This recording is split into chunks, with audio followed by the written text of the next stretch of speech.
우리가 예상하지 못하는 일을 경험하면 우리는 뜻밖이다라는 그런 표현을 합니다.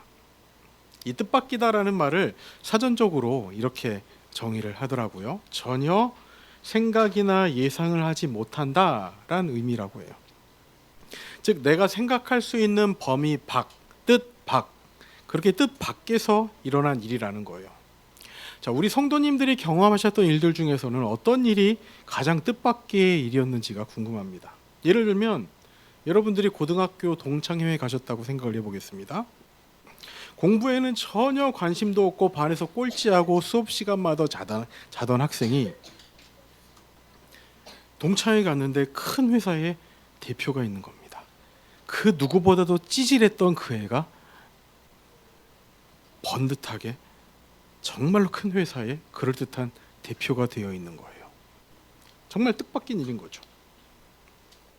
자, 2002년 월드컵에서 우리나라가 포르투갈을 꺾고 그 다음에 어딜 꺾었죠? 이탈리아를 꺾고 그 다음 어딜 꺾었죠? 스페인을 꺾고 4강에 진출했습니다. 뭐 그 나라 중에서 한 나라를 이기는 것 정도는 우리가 가능하겠다라는 생각이 들지만 그 세 나라를 연속으로 이긴 거예요.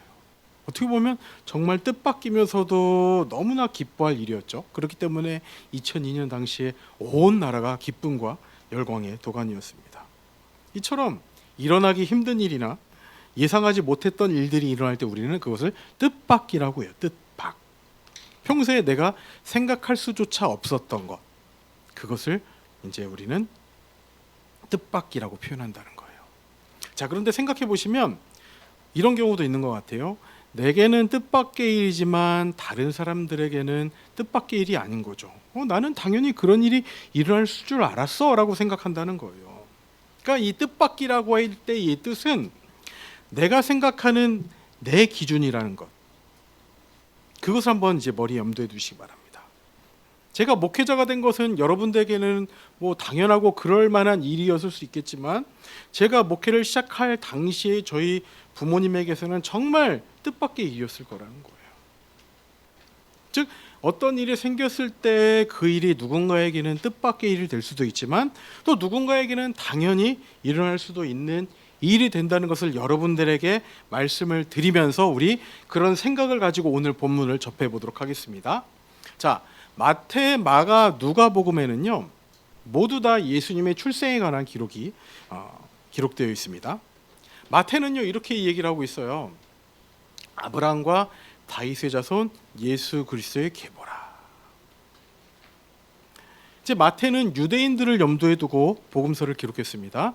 그러니까 유대인들에게 우리가 기다려온 메시아가 바로 예수님이다, 이 사실을 전파하기 위해서 이 관점에서 복음서를 기록하고 있는 거예요. 그러니까 족보가 중요하죠.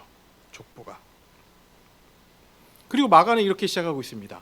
하나님의 아들 예수 그리스도의 복음의 시작이다. 복음이 이렇게 시작되었다. 예수님으로 말미암아 복음이 시작되었다를 전하고 있는데 로마인들을 대상으로, 즉 믿음이 없는 사람들을 대상으로 하고 있기 때문에 복음의 핵심에 대해서 막 즉시 곧 막 이렇게 하면서 막 빠르게 이제 복음을 전하고 있는 거예요. 반면에 누가복음에는요 참 흥미로운 이야기들로 가득합니다. 자, 2장에 누가복음 2장에 예수님의 탄생에 대한 그 기록이 되어 있는데 다른 복음서와는 다르게 여기서는 예수님의 탄생과 관련된 주변의 이야기들, 여러 주변의 이야기들이 기록이 되어 있는 거예요. 자, 여기서 한번 생각해 보겠습니다. 예수님의 이 땅에 오심은요 구원자이자 심판자로 오실 왕에 대한 이야기입니다. 다시요. 예수님의 이 땅에 오심은 구원자이자 심판자로 오실 왕에 대한 이야기예요. 왕. 자, 그렇다면 여러분들은 어느 정도의 이야기라면 이 땅에 오시는 구원자와 심판자에 대해서 그럴듯하다고 수긍을 하시겠습니까? 한번 생각해 보세요. 어느 정도는 권위 있고 어느 정도는 힘 있는 모습으로 오셔야지 이 땅에 구원자이자 심판자로 오시는데 좀 그럴듯해 보이지 않겠습니까? 그런 거예요. 그렇지만 다 아시는 것처럼 예수님께서는 인간의 몸을 입고 그것도 아기의 몸으로 이 땅에 오셨습니다. 자, 구원자이자 심판자인데 아기라.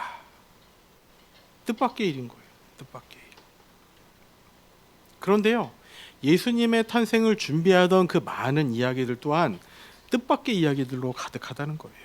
오늘은 그 뜻밖의 이야기들에 함께 살펴보며 하나님의 뜻이 무엇인지에 대해서 우리가 함께 살펴보며 고민해 보도록 하겠습니다. 우리 첫 번째 메시지입니다. 우리 다 함께 읽어볼까요? 시작. 나에게 뜻밖의 일이 하나님께도 뜻밖의 일일까?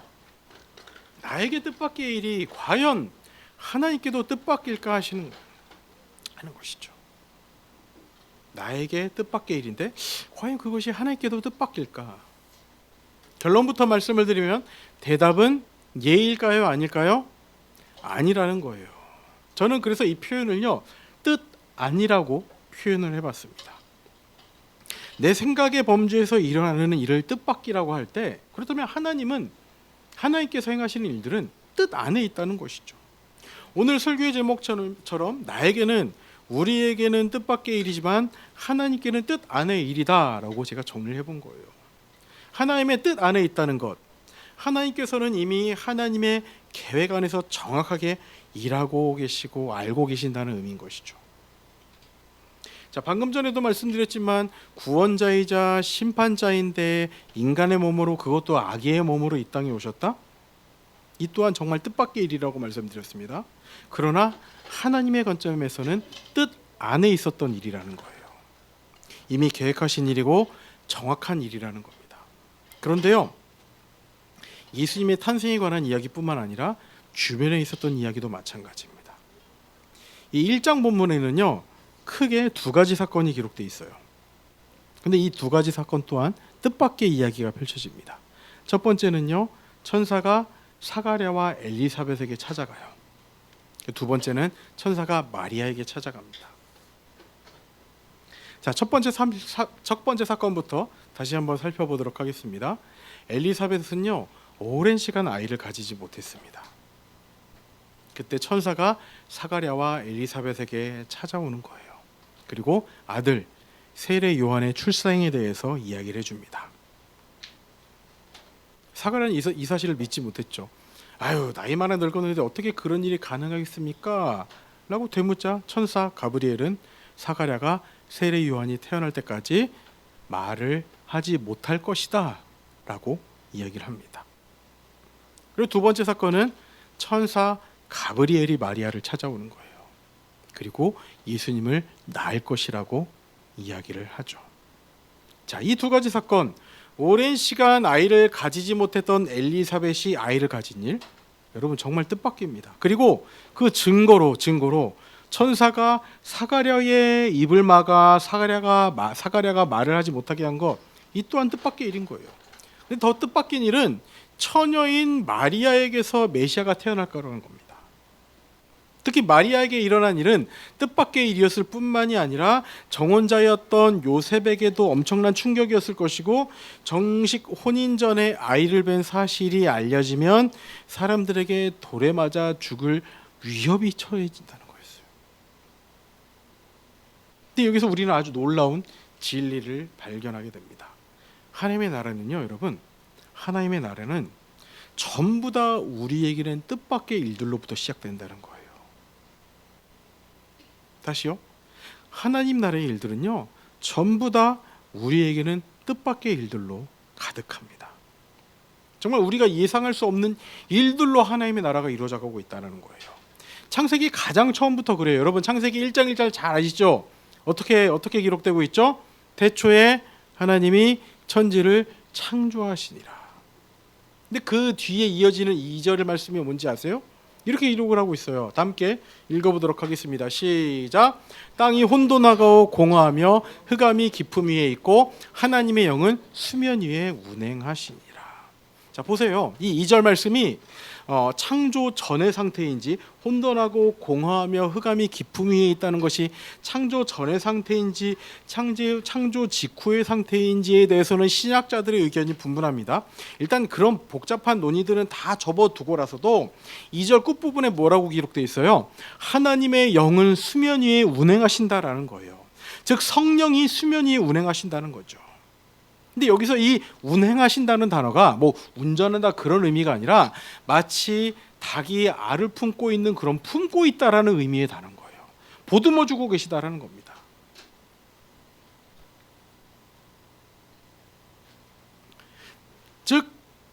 성령께서 보듬어 주고 계시지만 당시의 상황이 어떻다라고 기록을 하고 있다는 거예요.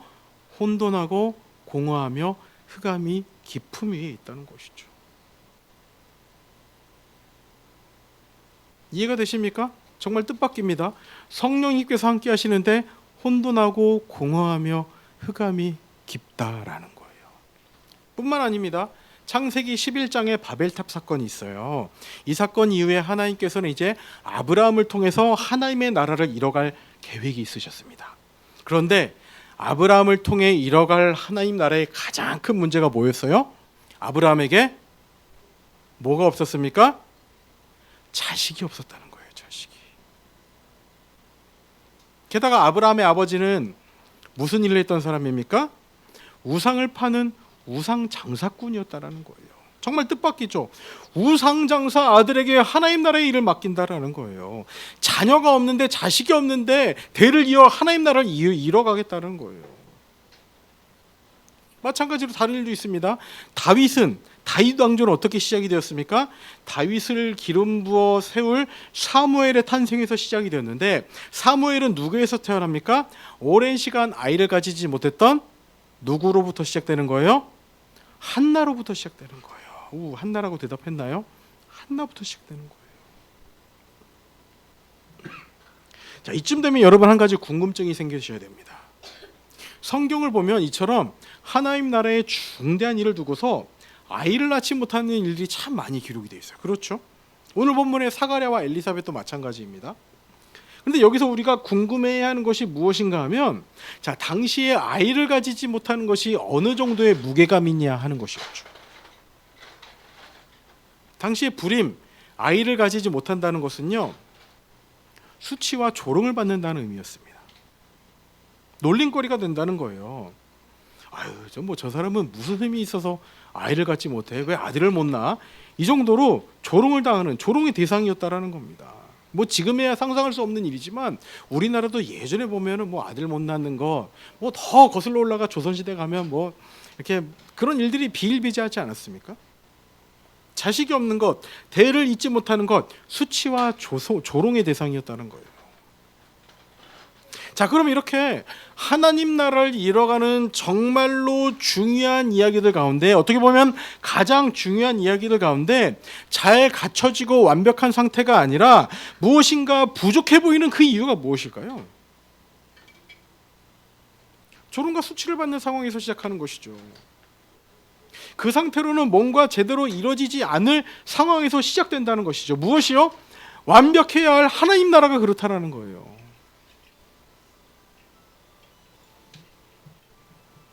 자, 그 이유는요, 오늘 본문의 48절에서 확인을 할 수 있습니다. 48절 함께 읽어보도록 하겠습니다. 48절 시작. 그의 여종의, 다시 한번 읽습니다. 48절입니다. 시작. 그의 여종의 비천함을 돌보셨음이라. 보라, 이제 후로는 만세의 날을 복이 있다 일컬이로다. 자, 마리아는 천사로부터 예수님을 낳을 것이라는 메시지를 전해 듣고는 두려움에 휩싸이게 됩니다. 많은 이유의 두려움이었겠죠. 내가 하나님의 일을, 그런 두려움도 있겠고, 내가 처녀인데 아이를, 그런 두려움도 있었을 겁니다. 그래서 방금 말씀드린 것과 같이 자식이 없으면, 자녀가 없으면 수치와 조롱인데, 혼인 전에 아이를 가진다는 것은 죽음의 위협이 자신을 찾아올 상황이었다라는 거예요. 그 가운데 천사 가브리엘은 마리아에게 엘리사벳 또한 아이를 가졌어 라는 그 잉태의 소식을 전합니다. 그리고 마리아는 엘리사벳을 찾아가서 하나님의 위로를 나누는 거예요. 그리고 이어지는 내용이 이제 마리아의 창가라고 우리가 잘 알고 있는 마리아의 고백의 내용이고, 그 가운데 48절이 기록되어 있는 겁니다. 우리 48절 말씀 다시 한번 읽어볼게요. 48절 다시 읽습니다. 시작. 그의 여종의 비천함을 돌보셨음이라. 보라, 이제 후로는 만세의 날을 복이 있다 일컬으리로다. 여종의 비천함을 돌아보셨다라는 거예요. 하나님께서 보살펴 주셨다는 겁니다. 우리는 우리에게 있는 수치와 조롱, 우리를 향한 위협, 이 모든 것들이 하나님이 계시지 않는 증거라고 생각을 하지만 오늘 말씀을 통해서 우리가 확인할 수 있는 것이 무엇입니까? 그 비천하고 수치와 조롱거리 투성이인 자들을 통해서 하나님 나를 이뤄가셨다라는 거예요.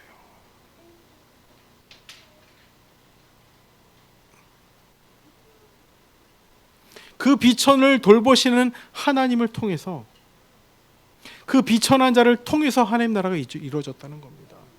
혹시 이해할 수 없는 일들 가운데 계신 분들이라면 하나님께서는 여러분들을 하나님 나라의 증인으로 부르셨다는 사실을 잊지 마시기 바랍니다.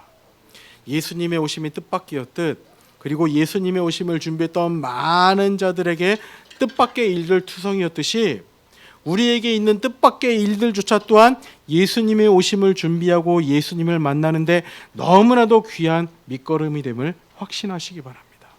꼭 기억하시기 바랍니다. 우리에게는 뜻밖의 일들일지라도 하나님께는 뜻 안에 있는 일들이라는 거예요. 우리 두 번째 메시지입니다. 두 번째 메시지. 우리 함께 읽습니다. 시작. 뜻밖을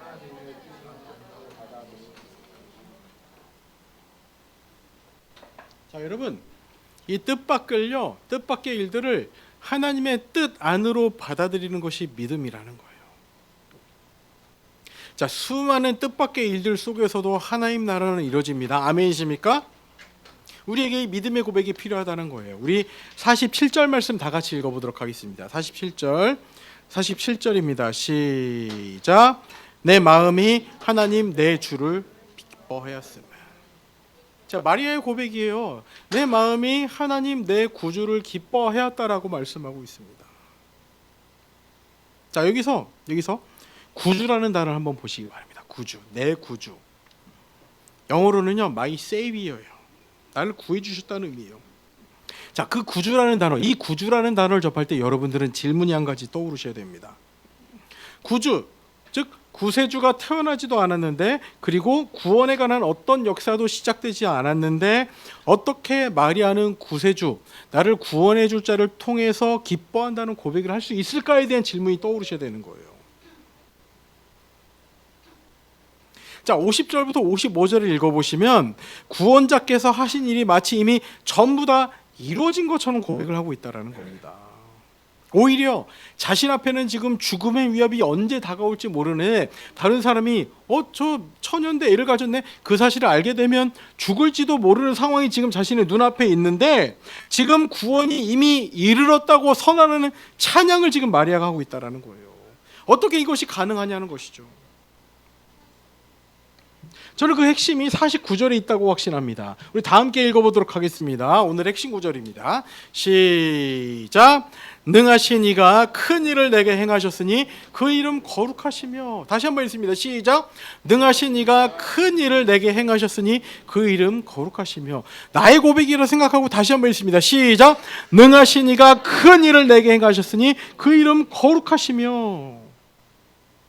사랑하는 우리 성도님들, 천사가 찾아왔을 때만 하더라도 벌벌 떨던, 두려움에 벌벌 떨던 마리아가 지금은 어떻게 고백을 하고 있다라는 거예요? 능하신 이가 큰 일을 내게 행하셨으니 그 이름 거룩하시며 라는 거예요. 어떻게 고백하고 있다고요? 다시 한번 읽습니다. 시작. 능하신 이가 큰 일을 내게 행하셨으니 그 이름 거룩하시며.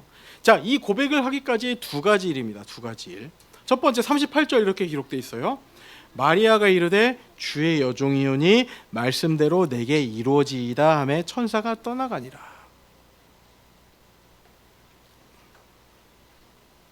천사가 마리아를 찾아왔어요. 너를 통해 메시아가 태어날 것이다. 그 메시아를 너가 잉태할 것이다 란 말에 마리아는 두려움에 쌓이게 됩니다. 그러나 그 가운데 드리는 마리아의 고백이 뭐라는 거예요? 주의 여종이오니 말씀대로 내게 이루어지이다. 자신의 정체성을 종으로 고백하고 있습니다. 아울러서 말씀대로 이루어질 것에 대한 신뢰를, 무한한 신뢰를 보이고 있는 거예요. 근데 재밌는 구절이 이어집니다. 이어지는 39절이에요. 39절 다 같이 한번 읽어보겠습니다. 시작. 이때에 마리아가 일어나 빨리 산골로 가서 유대 한 동네에 이르러. 이어지는 40절 보시면 이제 엘리사벳의 집에 찾아간 것을 알 수 있습니다. 저는 여기서요, 이 39절에서요, 빨리라는 단어가 마음에 참 크게 다가왔습니다. 빨리. 서둘러 간 거예요. 천사가 떠나자마자 서둘러서 급히 사가랴 엘리사벳의 집을 찾아간 겁니다. 저는 이 빨리라는 단어에서 마리아의 연약함, 즉 인간의 연약함과 더불어서 공동체의 필요성을 깨닫게 됩니다. 분명 38절에서 나는 종입니다. 말씀대로 이루어질 것입니다. 어떻게 이렇게 멋진 고백을 할 수 있을까 생각이 들 정도로 위대한 고백을 했던 마리아였지만 자신 마음 한켠에는 엘리사벳의 임신 사실을 자신의 눈으로 직접 확인도 하고 싶었을 거예요. 또 엘리사벳에게 위로도 받고 싶었을 것이고 같이 믿음의 교제가 필요했던 겁니다. 정말로 위대한 주의 여종이오니 주의 종입니다. 저는 주의 종입니다. 당신의 뜻대로 이루어질 겁니다. 말씀대로 이루어질 겁니다. 고백하지만 서둘러서 믿음의 동역자를 찾아간 거예요. 진짜 그 일이 일어났나 확인하러 간 것이죠. 자, 이 모든 것들이 종합해서 엘리사벳을 만난 이후의 49절의 고백을 드리고 있다는 거예요. 어떤 고백이요? 능하신 이가 큰 일을 내게 행하셨으니 그 일은 거룩하시며 라는 거예요. 오랜 시간 자녀가 없었던 사가랴와 엘리사벳에게 아이가 생긴 것, 자녀를 허락하신 것을 확인하고는 하나님께서 세례 요한을 태어나게 하실 것을 확인하고서는 마리아는 더 확신에 차서 고백했을 것입니다. 이런 거예요. 설령 내가 직접 경험하지 않았어도 하나님의 일들이 일어난 증거들을 보고 자신 또한 믿음의 고백을 드리고 있는 겁니다. 그 결과 마리아는 자신에게 이루어질 일, 더 나아가 구세주를 통해서 이루어질 일들을 이루실 일들을 확실히 임할 수밖에 없다는, 그래서 이미 이루어진 것이나 다름없다라고 기뻐하며 고백하고 있다라는 거예요. 여러분, 이 고백, 우리 49절의 고백 다시 한번 읽어보도록 하겠습니다. 시작. 능하신 이가 내게 큰 일을 행하셨으니 그 이름 거룩하시며.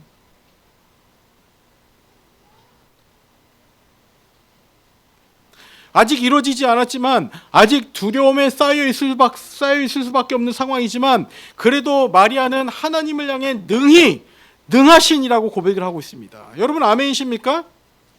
그렇게 능하신 이가 어떤 일을 행하십니까? 어떤 일을 행하세요? 큰 일을 행하신다는 거예요. 아멘이십니까? 그리고 그 일을 누구에게 행하십니까? 누구에게 행하세요? 49절에 내게 행한다는 거예요. 아멘이십니까? 그리고 어떻게 그것이 가능할까요? 그 이름이 어떤 분이시기 때문에? 거룩하신 분이기 때문에 그렇다는 거예요. 아멘이십니까? 여러분, 이 49절의 고백이 나의 환경과 상황과 상관없이 그 어느 때라도 드릴 수 있는 고백이길 소망합니다. 설령 뜻밖의 일들이 가득한 속에서도, 그것이 나를 정말로 괴롭게 하는 상황 속에서도 뜻 안에서 모든 일들을 행하시는 하나님을 신뢰하는 고백을 드릴 수 있길 소망합니다. 능하신 이가 내게 큰 일을 행하셨으니 그 이름 거룩하시며.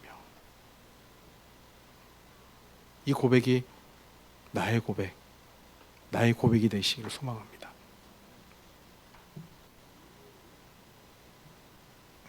이제 말씀을 마무리하도록 하겠습니다. 우리 귀한 성도님들, 우리가 계획하고 준비했던 일들이 우리 뜻대로 되지 않을 때가 너무나도 많은 것 같아요. 그렇죠, 여러분. 살다 보면 너무나도 많은 내 뜻밖의 일들을 경험합니다. 그런데 그때 하나님의 뜻 안에서, 뜻밖이 아니라 하나님의 뜻 안에서 해답을 찾아가야 하는데, 우리는 뜻밖의 일들에 대해서 하나님의 뜻 밖의 일들로 해답을 찾아가고 있다는 거예요. 그래도 힘들 수밖에 없다는 것이죠. 그래서 우리 모두가 그런 거예요. 그래서 말씀 안에서 답을 찾아야 한다. 그래서 묵상 없이는 살 수 없다라고 그렇게 강조해서 외치고 있는데, 계속해서 뜻밖에 머물러 있는 경우들이 많이 있다라는 겁니다. 자, 보시기 바랍니다. 여러분, 여기 계신 대부분의 분들이 리더로 섬겼던 분들이잖아요. 그렇죠?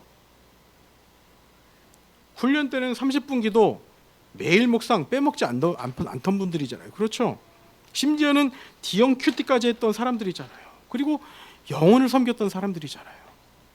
그런데 지금 왜 그 필요성을 모르는 사람들이 아닌데 말씀 묵상 없이 어떻게 그렇게 자신 있게 살아가는 것이죠? 그것을요, 여러분 성경에서 뭐라고 얘기하는지 아세요? 강팍하다라는 거예요. 강팍하다. 강팍하다는 것은요, 여러분, 난 하나님 몰라, 하나님 부인할 거야, 하나님 섬기지 않을 거야, 이것이 강팍이 아니라 말씀 좋네, 은혜롭네, 아 그래, 말씀 받아들이고 살 거야 하면서 그렇게 살고 있지 않는 게 강팍이라고 정의하고 있어요.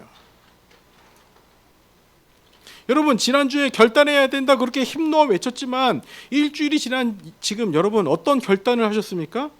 여러분들의 마음을 여러분들이 한번 보시기 바랍니다. 강팍하게 있는지 아니면 진짜 하나라도 결단하며 살았는지. 여러분, 결단해서 실패하는 건 괜찮아요. 그렇지만 결단하지 않는 것은 여러분이 강팍하다는 증거라는 겁니다.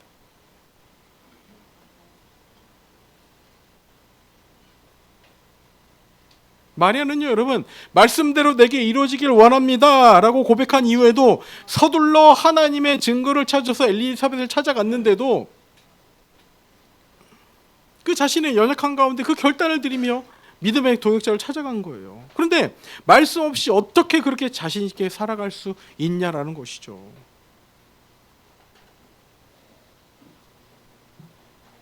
그 가운데 여러분, 우리가 오늘 말씀을 통해서 깨닫는 것이 무엇입니까? 이런 뜻밖의 모습인 우리의 모습도 하나님의 뜻 안에 있다는 거예요. 우리가 여러분 지금처럼 살아도 된다라는 것이 아니라 아까 살펴봤던 창세기 1장 2절의 말씀처럼 우리의 삶이 혼돈하고 공허하며 흑암이 깊을지라도 하나님의 영, 성령은 우리를 살피신다는 것이죠. 이 시간 이 말씀이 성령님께서 여러분들에게 주시는 하나님의 음성으로 받아들여지길 바랍니다. 말씀 없이 살아가는 이 상태가, 묵상 없이 살아가는 이 상태가 기아에 허덕여 굶주려 있는 모습이라는 깨달음이 오늘 성령을 통해서 여러분들에게 임하길 소망합니다. 그래서 여러분, 아울러 여러분들에게 뜻밖의 여러분들에게 뜻 안으로의 결단을 한 가지 촉구하도록 하겠습니다. 우리 혹시 작년 연말에 여러분 사도행전 말씀 나누면서 했던 메시지, 그 가운데 이런 메시지가 있었습니다. 우리 조만간 릴레이 금식 기도하면서 결단을 할 것이다라는 그런 고백을, 그런 말씀을 기억하시나요? 기억하십니까? 기억하시죠? 여러분, 때가 이르렀습니다. 저희 내일부터 3주간 2월 28일까지 릴레이 금식 기도를 하겠습니다. 그럼 무엇을 위한 기도인가? 우리에게 정말 중요한 기도 제목이죠. 조이의 온전한 회복을 위해 가장 먼저 기도하겠습니다. 아울러 그 가정을 위해서 기도할 겁니다. 이것이 우리의 금식 기도의 첫 번째 목적이에요. 목사님, 제 기도도 해주셨으면 좋겠는데요. 여러분, 기도 제목 올려주시기 바랍니다. 그 기도 같이 기도할 겁니다. 어떻게 기도하는가? 어떻게 한 끼 금식하며 기도하는가? 오늘 본문 말씀이 여러분의 기도 제목입니다. 마리아의 고백이 나의 고백이 될 때까지 여러분 기도하시기 바랍니다. 이 말씀대로 이루어지길 신뢰의 고백을 드리는 거예요. 나는 한 끼 금식하지만, 일주일에 한 끼, 두 끼 금식하지만 그 금식이 모이고 모여 이어지고 이어져 우리의 모두가 이 마리아의 고백, 마리아가 했던 믿음의 고백을 드릴 수 있기를 소망합니다. 아멘이십니까? 저는 그 가운데 오늘 본문을 묵상하는데 이 50절부터 55절 말씀을 읽으면서 이제 대적처럼 보이는 그런 존재들이 이제 등장을 해요. 보통 우리 말씀 묵상할 때 나에게서 대적을 쫓아내셨구나, 보통 이런 묵상을 하는데 오늘 설교를 준비하면서는 이런 생각이 드는 겁니다. 이 대적의 모습이 나의 모습이구나, 그런 생각이 드는 거예요. 51절 말씀 예로 들겠습니다. 우리 한번 읽어볼게요. 자, 시작. 그의 팔로 힘을 보이사 마음의 생각이 교만한 자들을 흩으셨고. 이 말씀 묵상하면 당연히 내 주변에 있는 마음이 교만한 자들을 흩으셨고라는 고백을 하게 됐었는데 오늘 설교를 준비하면서는 그런 생각이 드는 겁니다. 마음이 생각이 교만한 자가 나라는 거예요. 그래서 저의 교만을 하나님께서 흩으셨다는 것이죠. 그의 팔로 힘을 보으사 마음의 생각이 교만한 자들을 흩으셨고, 여러분 생각 안에 있는 모든 교만한 생각들을 하나님께서 흩으시길 소망합니다. 53절도 마찬가지입니다. 줄이는 자를 좋은 것으로 배불리셨으며 이 말씀이 우리에게 해당되는 걸로 우리 생각했어요. 맞는 얘기죠. 부자는 빈손으로 보내셨도다. 그래서 부자는 내 주변에 있는 어떤 자신의 것을 자랑하는 부자들을 떠나보냈다는 그런 말씀으로 이해를 하잖아요. 근데 여기서 부자가 누구인가? 저는 이런 생각이 드는 겁니다. 가진 것이 많은 자가 부자가 아니라 내가 가진 것으로 내가 무엇인가 할 수 있다라고 생각하는 자가 부자라는 거예요. 그런 의미에서 여러분, 우린 다 부자 아닙니까? 하나님 찾기보다는 내 방법이 더 좋은 방법이라고 생각하지 않습니까? 그런 우리를 빈손으로 만들어 주시길 소망합니다. 아멘이십니까? 우리 성도님들 3주간 릴레이 금식하면서 마리아 이 고백이 나를 향한 진정한 고백이자 나의 고백이 되길 소망합니다. 그래서 3주간 금식 기도한 릴레이 끝에 49절 말씀, 능하신 이가 어떤 일이요?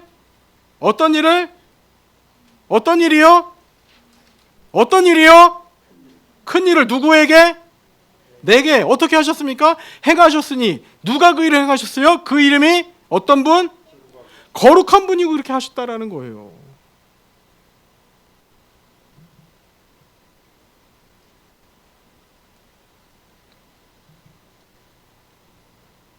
오늘 본문 말씀 붙들고 여러분 3주간 정말 간절히 하나님을 찾아보시기 바랍니다. 우리 말씀 묵상, 매일 성경 통해서 말씀 묵상하는 것 이외에 여러분 기도의 결단의 시간 하시기 바랍니다. 여러분 뜻밖에 있는 모든 일들은 전부 뜻 안에, 하나님의 뜻 안에 있는 일들입니다. 우리에겐 뜻밖이지만 그래서 우리가 생각할 수 있는 범주 안에서 생각할 수 있는 범주 밖에, 뜻 밖에서 일어나는 일들이지만 모든 것들이 하나님의 뜻 안에 있었다는 고백을 우리가 드릴 수 있길 소망합니다. 그래서 혼돈하고 공허하고 흑암이 깊은 그 영혼을 성령님의 도우심으로 말미암아 혼돈은 질서로, 공허는 충만으로, 흑암은 밝은 빛으로 채워지기를 진심으로 소망합니다. 그것이 가능한 이유가 무엇입니까? 하나님의 영이 성령이 우리를 품고 계시기 때문입니다. 우리 49절 말씀 다시 한번 크게 읽어보며 오늘 말씀 마무리하도록 하겠습니다. 다 같이 읽습니다. 시작. 능하신 이가 큰 일을 내게 행하셨으니 그 이름 거룩하시며. 이 고백이 우리 삶의 고백이 되기 원합니다. 그것을 위해 우리